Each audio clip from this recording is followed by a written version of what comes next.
The rule was to keep running. Don't stop, don't die. The tribe needed its strongest to survive. So Stopmouth fled for his life through the streets of Harebeast territory, while its non-human inhabitants looked on with indifference. Already the cries of his brother were fading behind him. "Please, Stopmouth!" The Armorbacks preferred living prey. When they caught Wallbreaker, they'd drive him home with spears to feed their young. The screams of such captives lasted for days, echoing down streets and over rooftops. Stopmouth tried not to think about it. Keep running, he told himself. He leapt barrels of flesh and sprinted into an alley narrow enough to give the pursuers some trouble if they were still on his tail. Stopmouth realized he couldn't hear his brother anymore. He skidded to a halt. The hot air of mid-afternoon stank of blood and rang with the booming howls of fighting or mating harebeasts.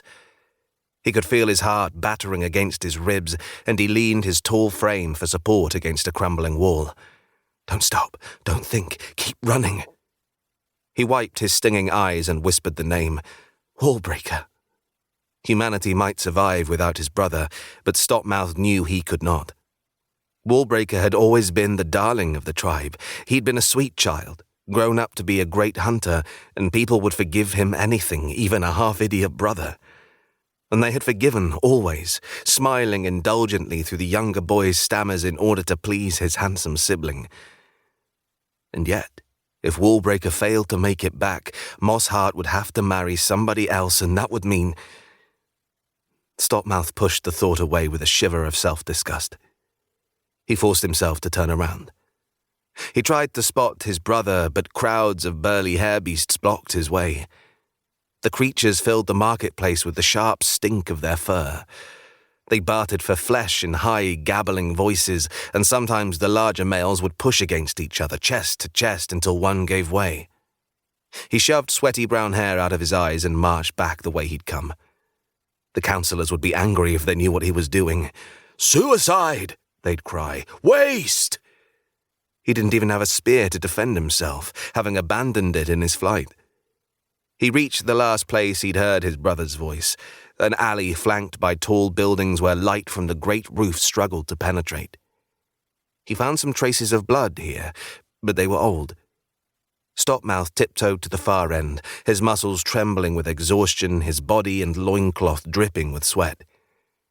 Here at last he heard the tones of human speech, a whimpering, pleading voice so unlike that of the great hunter Wallbreaker was becoming.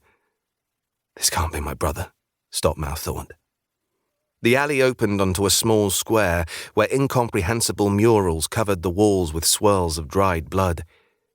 A few harebeasts watched curiously as Wallbreaker, his fair hair streaked with filth, retreated before the spears of the Armorbacks. He made no effort to take one of his attackers into death with him. Instead, tears flowed freely down his handsome face, shaming him and his family. Even as his heart swelled with pity, Stopmouth began having second thoughts about a rescue. How could two humans hope to defeat 5 Armorbacks? The adults reached chest height on a man, but they were broader, and the rock-hard shell made them tough to kill. Stopmouth gritted his teeth. He wasn't ready to die, but he refused to let these beasts keep his brother, and he still had time. They preferred live prisoners to quick kills. He swallowed his fear and jogged back to the mouth of the alley. Then he took a quiet lane running parallel to the one the Armorbacks would probably follow to their territory. He'd need to find a place where he could come out ahead of them. And a plan. He'd need one of those, too. He'd have to think one up as he ran. He passed open doorways where lonely harebeast females boomed with song. He leapt old drains and clattered over wider stretches of water on metal bridges. All around him, the ancient buildings of the city echoed his footfalls or muffled them in carpets of ragged moss. Far enough, he thought. A shaky tower stood nearby with a grey-furred harebeast snoozing in its doorway. The creatures were larger than humans, and he clipped this one slightly as he jumped over it.